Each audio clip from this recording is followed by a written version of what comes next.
The Tipping Point by Tears for Fears, 10 songs, 42 minutes long. Uh, Tears for Fears are a band.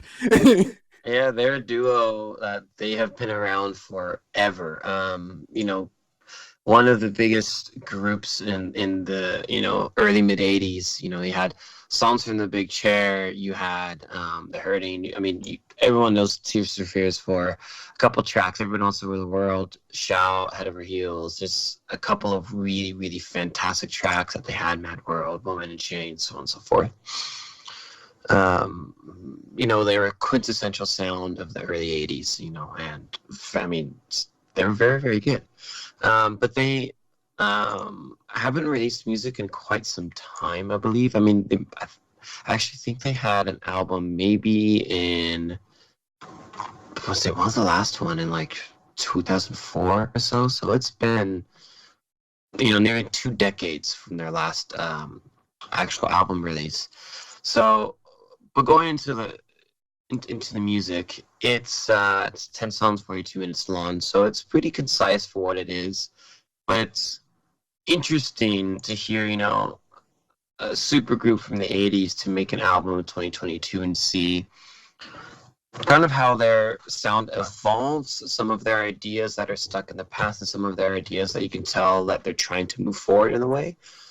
Some hit and some don't. So going into it, the opening track, No Small Thing, it's to me kind of sets it up on the wrong foot for it. I actually do not like the Totally. placement of No Small Thing. I think it's actually a good track, but I would have put it somewhere else in the album, not as an album opener. I do not like it as an opener, but it grew on me on my second listen and third listen when I just listen to the track by itself. I like it, but I do not like the way it sets up the album. But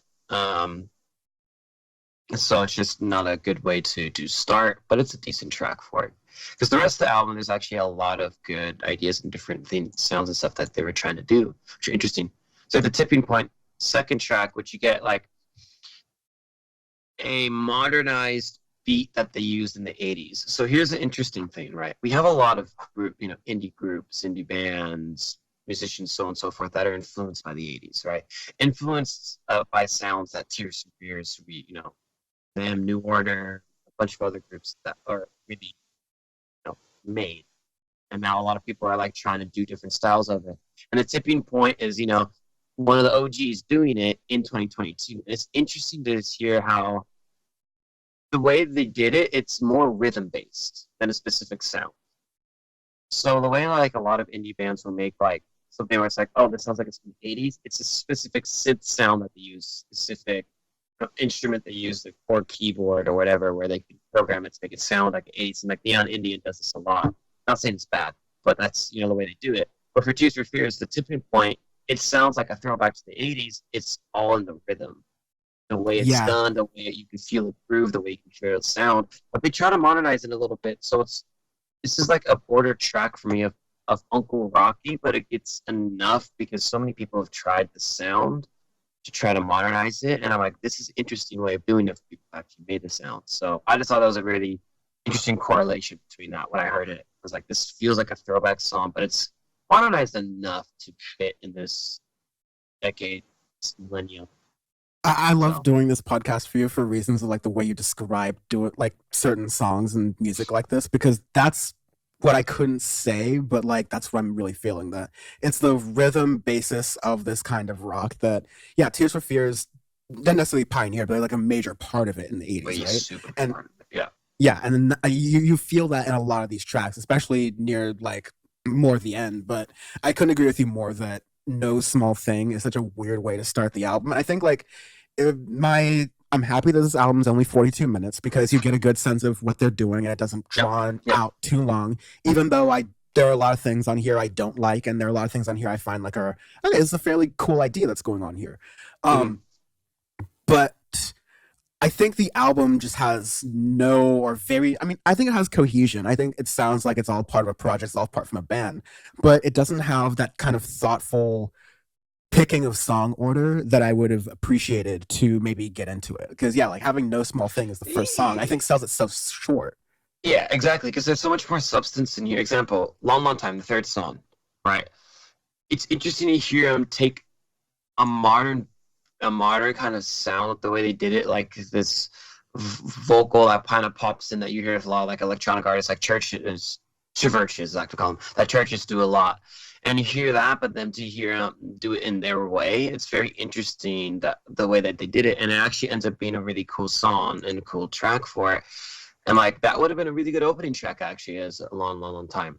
I thought like that would kind of really suck you into the album to hear, oh hey, this is what we got to offer. But so that's I think that might be my biggest gripe of the record. But yeah, towards the middle album, Break the Man, my Demons, Rivers of Mercy, I think are all good, but sometimes they could feel a little just a little off, a little bland. Break the Man, I like. My Demons, I okay. Um, some of these ideas of them, you know, trying to like update their sound a little bit just didn't quite fit. It's like my Demons, I thought that just didn't fit well for it.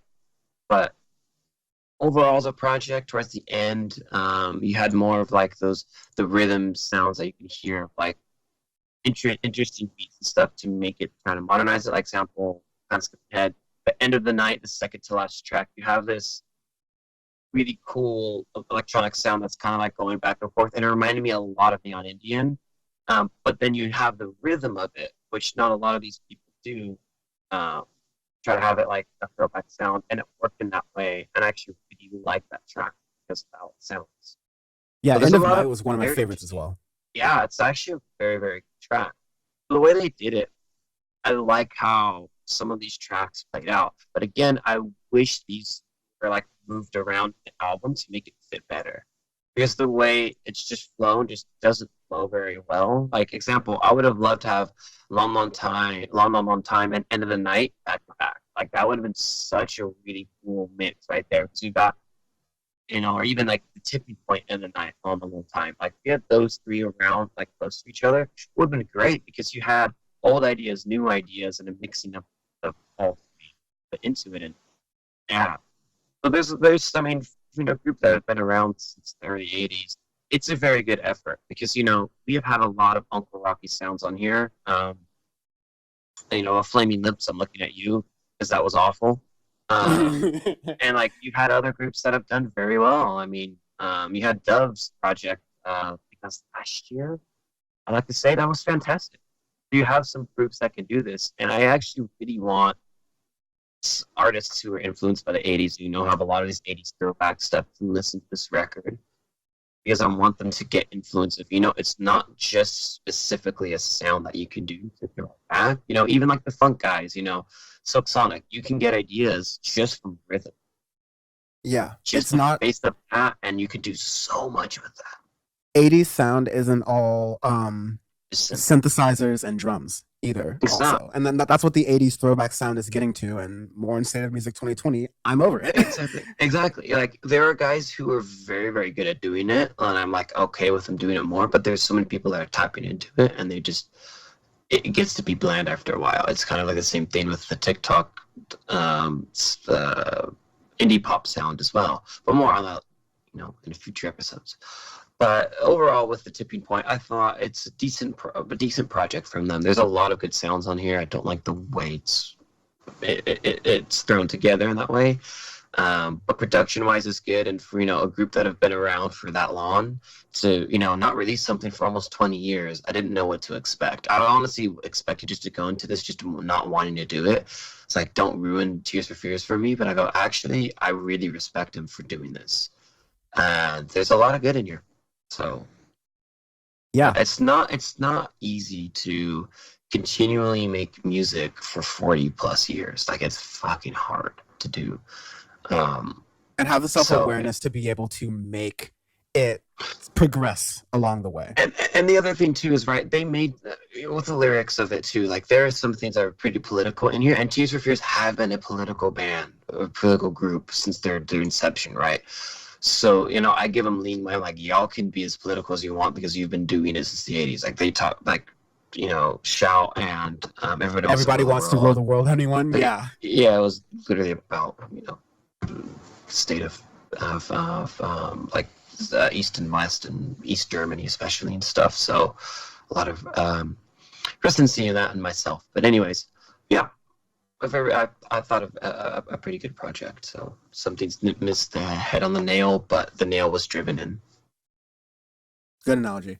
Unfortunately, nails and driving is not the arbitrary scale this week. Donna's two STEM players is.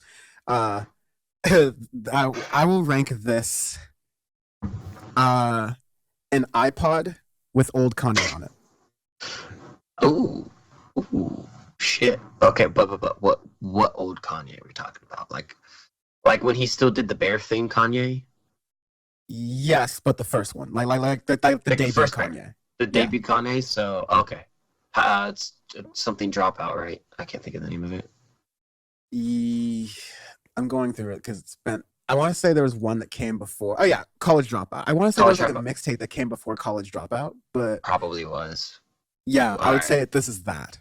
Alright, I like that. This is okay, this is an iPhone 3GS that's broken half screen and the button doesn't work, so you have to use like the side button or like the touch button program that Apple gave you at the time, but they don't anymore because Apple fucking Tim Cook hates you.